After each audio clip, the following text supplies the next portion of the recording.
नमस्कार दोस्तों। हाड़ौती के राजनीतिक उछाल के बीच में अब चंबल का पानी भी उबाल पर है और उस उबले हुए पानी में जो खेती हो रही है वह खेती कोई सरसों की नहीं है, वह गेहूं की नहीं है, वह चावल की नहीं है, वह गन्ने की नहीं है।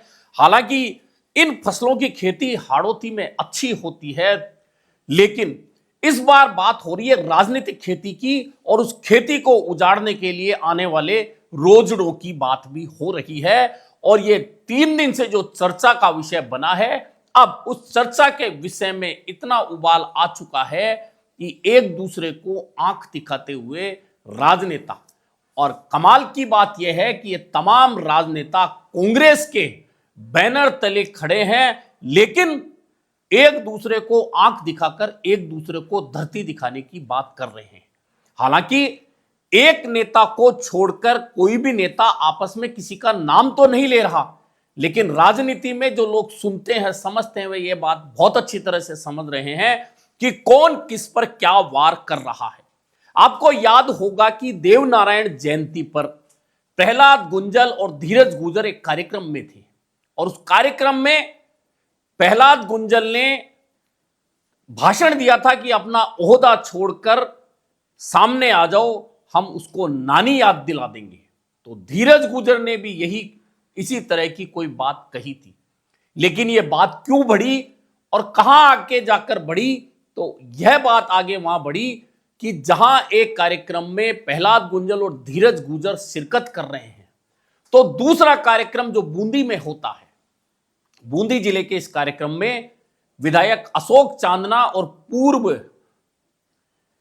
विधायक जोगिंदर अवाना शामिल होते हैं। वहां एक भाषण अशोक चांदना देते हैं और अशोक चांदना जो भाषण देते हैं, उस भाषण में वे कहते हैं कि आजकल यहां पढ़ाई हो रही है, बच्चे अच्छे कर रहे हैं, लेकिन जब यहां अच्छी फसल दिख रही है तो कई रोजड़े यहां आने लग गए हैं और रोजड़े जब आते हैं तो फसल बर्बाद करते हैं। एक रोजड़ा पहले देवली से आता था, अब कोटा से भी आने लग गया, भीलवाड़ा से भी आने लग गया और एक रोजड़ा 12 से भी आता है। शिक्षा की शिक्षित बच्चा की फसला बढ़िया होगा लागी तो रोजड़ा भी नरा आवा लाग गया। देखो फसल बढ़िया हो जाए तो रोजड़ा डांगे ही।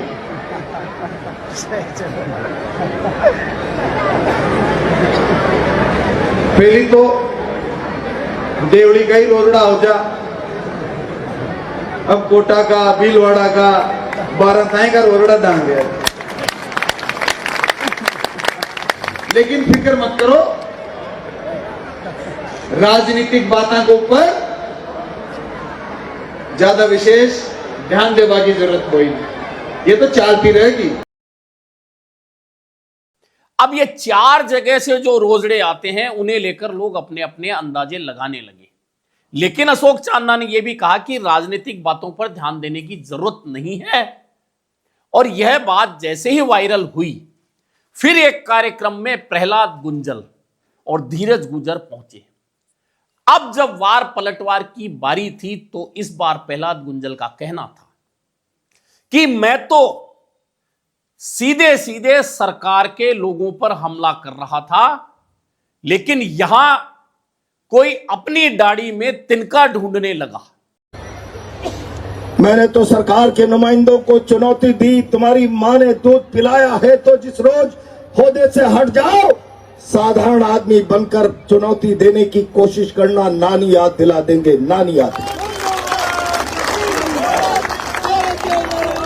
मैं तो सरकार को कोस रहा था, सरकार के मंत्रियों को कोस रहा था, सरकार के अधिकारियों को कोस रहा था। कुछ लोग अपनी दाढ़ी में तिनका तलाशने लगे। मैंने तो नहीं कहा कि किसकी दाढ़ी में तिनका।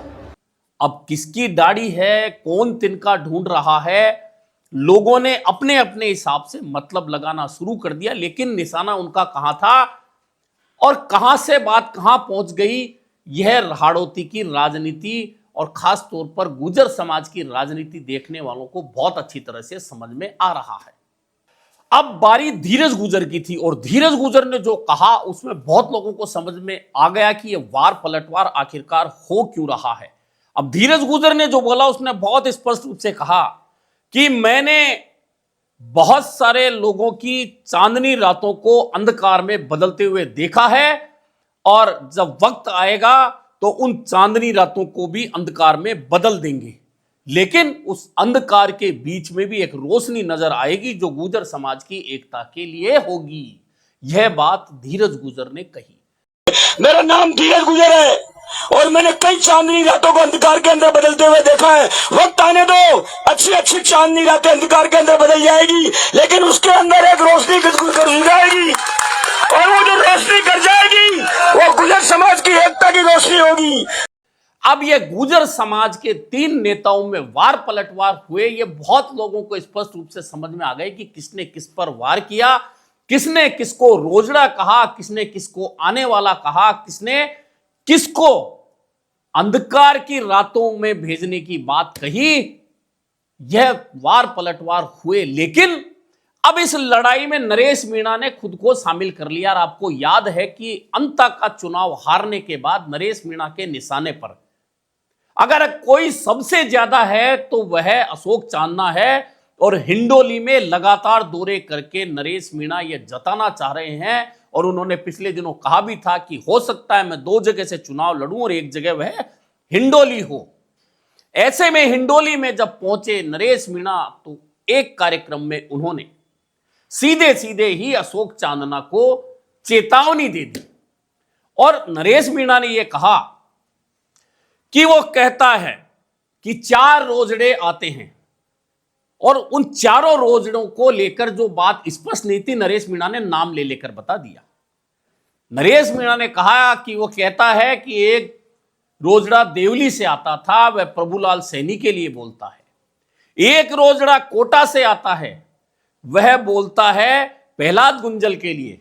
एक रोजड़ा भीलवाड़ा से आता है, वह बोलता है धीरज गुजर के लिए। और एक रोजड़ा आता है 12 से, वो बोलता है मेरे लिए।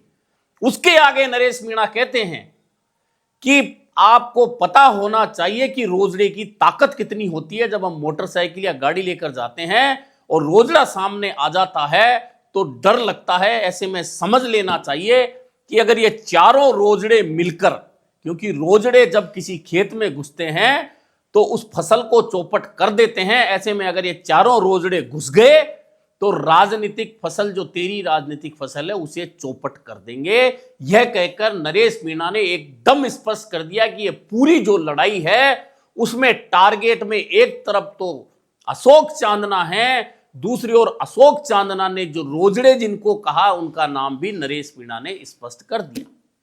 कह रहा था कि रोजड़े आ रहे हैं, रोजड़े आ रहे हैं, कह रहा था 4 रोजड़े आ रहे हैं। एक रोजड़ा देवली उनियारा से आया, प्रभुलाल जी सैनी के लिए कहता है कि एक रोजड़ा देवली उनियारा से आया। प्रहलाद गुंजर के लिए कहता है कि एक रोजड़ा कोटा से आता है। भीलवाड़ा से धीरज गुजर के लिए कहता है कि एक भीलवाड़ा से रोजड़ा आता है। और नरेश मीणा के लिए कहता है कि एक रोजड़ा 12 से आता है। आपको ये नहीं पता, आपको ये नहीं पता कि रोजड़ों की ताकत कितनी होती है। रोजड़ा जब सड़क पे कोई आदमी मोटरसाइकिल से साधन से जाता है तो सड़क पे चलते हुए साधन में भी आदमियों को डर लगता है कि कहीं रोड पे रोजड़ा नहीं आ जाए। सड़क पे चलते हुए व्यक्तियों को भी डर लगता है कि कहीं सड़क पे रोजड़ा नहीं आ जाएगा। अगर रोजड़ा आ गया तो एक्सीडेंट हो जाएगा, कहीं जान न गंवानी नहीं पड़ जाए। इसलिए चारों रोजड़े ऐसे हैं जिनका तू नाम ले रहा है। ये चारों रोजड़े ऐसे हैं जिधर से ये निकल गए उधर से जिस तरह से रोजड़ा फसल में घुसता चौपट कर देता, फसल को बर्बाद कर देता है, ये रोजड़े अगर इस हिंडोली में घुस गए तो तेरी राजनीति को भी चौपट करके रख देंगे। तेरी राजनीति अब ये लड़ाई आगे जाकर कहां जाएगी, क्या रूप लेगी, ये अलग बात है। लेकिन हाड़ौती की इस राजनीति में जिस तरह का यह टकराव अचानक नहीं पैदा हुआ है, यह टकराव धीरे धीरे से पनप रहा था, पल रहा था, जो अब जबान के जरिए बाहर आया है। और निश्चित मानिए कि जब एक दूसरे को कोई कहता है कि दाढ़ी में तिनका ढूंढ रहा है, कोई कह रहा है चांदनी रातों को अंधकार में बदल देंगे, कोई कह रहा है बाहर से रोजड़े आ रहे हैं, चिंता मत करो। एक कह रहा है कि चारों रोजड़े घुस जाएंगे तो फसल चौपट कर देंगे, राजनीतिक फसल चौपट कर देंगे। अब एक दूसरे को चौपट करने की इस लड़ाई का फायदा किसे होगा, नुकसान किसे होगा? मैंने आपको पहले बताया था कि प्रहलाद गुंजल का कांग्रेस में आना कहीं ना कहीं भाजपा के लिए बहुत बड़ा झटका है। अगर प्रहलाद गुंजल, क्योंकि प्रहलाद गुंजल की फैन फॉलोइंग हाड़ौती में बहुत ज्यादा है, लोग पसंद करते हैं, लेकिन उधर हिंडोली और बूंदी की बात करें तो अशोक चांदना की भी एक फैन फॉलोइंग है। अशोक चांदना ने लगातार 3 चुनाव ना सिर्फ हिंडोली से जीते हैं, बल्कि अशोक चांदना ने हर चुनाव में अपनी बढ़त को बढ़ाया है। यानी कि अशोक चांदना के काम को हिंडोली के लोग पसंद करते हैं। अशोक चांदना ने भी अपनी फैन फॉलोइंग खड़ी की है। लेकिन कोटा बूंदी लोकसभा चुनाव और अंता उपचुनाव के बाद में जो परिस्थितियां राजनीतिक रूप से बदली हैं, उसमें बाकी लोगों को हो सकता है ऐसा लगता हो कि अशोक चांदना कहीं हाड़ौती के बड़े नेता बनकर तो नहीं उभर रहे। ऐसे में उनको रोकना होगा, चूंकि अशोक चांदना ने अपनी टीम के साथ में अंता में डेरा डालकर उपचुनाव का पूरा रुख प्रमोद जैन भाया की तरफ मोड़ने का जो काम किया, वह सबको नजर आ रहा है। ये जानते हैं कि अशोक चांदना की जो टीम है वह ऐसी टीम है जो किसी से भी टकराकर अपने नेता के लिए सामने लड़ाई लड़ सकती है। अब दूसरी ओर बात करें तो प्रहलाद गुंजल की फैन फॉलोइंग है, लेकिन वे बीजेपी का टिकट लेकर आए। किस परिस्थिति में लेकर आए ये सब जानते हैं। जब उनसे पार्टी ने कहा कि वे ओम बिरला के पास जाकर आए, और खुद प्रहलाद गुंजल ने अपने एक भाषण में कहा था कि मैं खून के घूंट पीकर गया था। उसके बाद उन्हें टिकट मिलता है, लेकिन चुनाव वे हार जाते हैं। उससे पहले का चुनाव यानी 2 विधानसभा चुनाव प्रहलाद गुंजल हार जाते हैं। फिर लोकसभा का चुनाव कांग्रेस से टिकट मिलता है, फिर हार जाते हैं। यानी कि 3 हार लगातार प्रहलाद गुंजल झेल चुके हैं। उधर धीरज गुजर के साथ भी यही समस्या है कि वे जहाजपुर से हर बार टिकट तो कांग्रेस का लेकर आ रहे हैं, लेकिन जीत उनके नसीब में नहीं है। वे सिर्फ एक बार चुनाव जीत पाए हैं।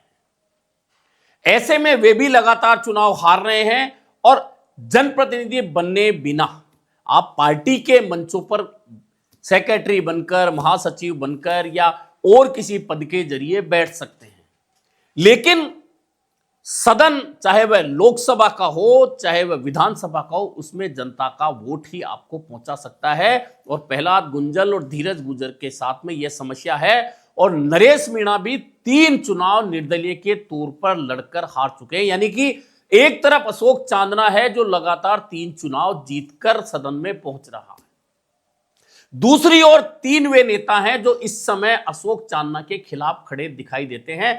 इससे पहले तो सिर्फ अंदाजे लगाए जा रहे थे, लेकिन अब ये जो बयानबाजियां शुरू हुई है उसमें बहुत स्पष्ट है कि तीनों का निशाना सीधे सीधे अशोक चांदना पर है। नरेश मीणा का तो पहले दिन से पता था, चुनाव हारते हुए अशोक चांदना को टारगेट कर रहे थे, लेकिन धीरज गुजर और प्रहलाद गुंजल का निशाना भी अब अगर अशोक चांदना पर है तो यह तय मान के चलिए कि चंबल के पानी में जो उबाल आया है उसके छींटे जहां जहां पड़ेंगे और जिस जिस पर पड़ेंगे, क्योंकि आप जानते हैं कि गर्म पानी या उबला हुआ पानी किसी के शरीर पर पड़ जाता है तो वह फफोला हो जाता है। उसका इलाज अगर समय पर नहीं हो तो फिर वह दुखदाई हो जाता है शरीर में। ऐसे में चंबल का जो पानी अब उबाल पर आ रहा है राजनीतिक रूप से, अब तक तो प्रहलाद गुंजल और ओम बिरला की सीधी लड़ाई नजर आती थी, और प्रहलाद गुंजल ने जो इशारा किया था कि ओहदा छोड़कर आ जाइए, वह किसके लिए था? वह पूरा हाड़ौती, पूरा राजनीतिक समीक्षकों की समझ में आ रहा था। लेकिन अब लड़ाई घूमकर अब अगर कांग्रेस के अंदर ही हो गई है, गुर्जर समाज के अंदर ही हो गई है, तो जो नुकसान बीजेपी को प्रहलाद गुंजल पहुंचा सकते हैं कांग्रेस के आने के बाद में, अगर यह लड़ाई समाज के अंदर खड़ी हो गई और एक दूसरे को निपटाने की जैसी बातें होने लगी हैं सार्वजनिक मंचों से, तो अब इसका फायदा जो बीजेपी को नुकसान होने वाला था वह फायदे में तब्दील हो जाएगा, क्योंकि एक समाज का वोट अगर बटेगा तो कहीं ना कहीं बीजेपी उसका फायदा जरूर उठाएगी। अब यह लड़ाई शांत होगी, कोई समझौता होगा, कोई मध्यस्थता करेगा, नहीं करेगा, या आगे जाकर प्रहलाद गुंजल की राहें कौन सी होंगी, नरेश मीणा की राहें कौन सी होंगी, क्योंकि नरेश मीणा कह चुके हैं मुझे तो विधायक बनना है, चाहे वह चंद्रशेखर आजाद की पार्टी से रास्ता बने, चाहे वह हनुमान बेनीवाल की पार्टी से रास्ता बने, चाहे राजकुमार रोत की पार्टी से रास्ता बने, मैं उस पार्टी के साथ जाकर चुनाव लड़कर विधायक बनूंगा। यह नरेश मीणा का इरादा है। लेकिन धीरज गुजर चुकी कांग्रेस के राष्ट्रीय सचिव के साथ एमएलए भी रह चुके हैं और वह बाकी के उसके बाद के चुनाव हार भी चुके हैं, चेयरमैन भी रह चुके हैं, उनकी मां भी रह चुकी हैं, उनके भाई भी हैं, तमाम चीजें धीरज गुजर के साथ है। तो धीरज गुजर का क्या होगा आगे जाकर, यह तो तय है कि कांग्रेस के नेता इस पूरी लड़ाई को, तकरार को देख रहे हैं। अब क्या वे कहीं समझौते की राह निकालेंगे इन नेताओं को बिठाकर? हालांकि नरेश मीणा को बिठाकर समझौते की बात तो नहीं होगी, यह तय है, क्योंकि नरेश मीणा के तेवर कांग्रेस के नेताओं के तेवर के साथ में मेल नहीं खाते, क्योंकि नरेश मीणा कब उग्र होकर किस नेता को लपेट ले यह कांग्रेस के नेता जानते हैं, इसलिए वे इस मामले में चुप्पी साधे रहते हैं नरेश मीणा के मामले को लेकर। लेकिन अगर इन तीनों बाकी नेताओं में समझौता नहीं हुआ तो इसका अंतरपंत नुकसान तीनों नेताओं को तो होगा ही, उस समाज को ज्यादा होगा जो अपनी राजनीतिक प्रतिनिधित्व की लड़ाई इस समय लड़ता हुआ राजस्थान में दिख रहा है। अभी के लिए इतना ही, फिर मिलेंगे नए मुद्दे पर चर्चा के साथ।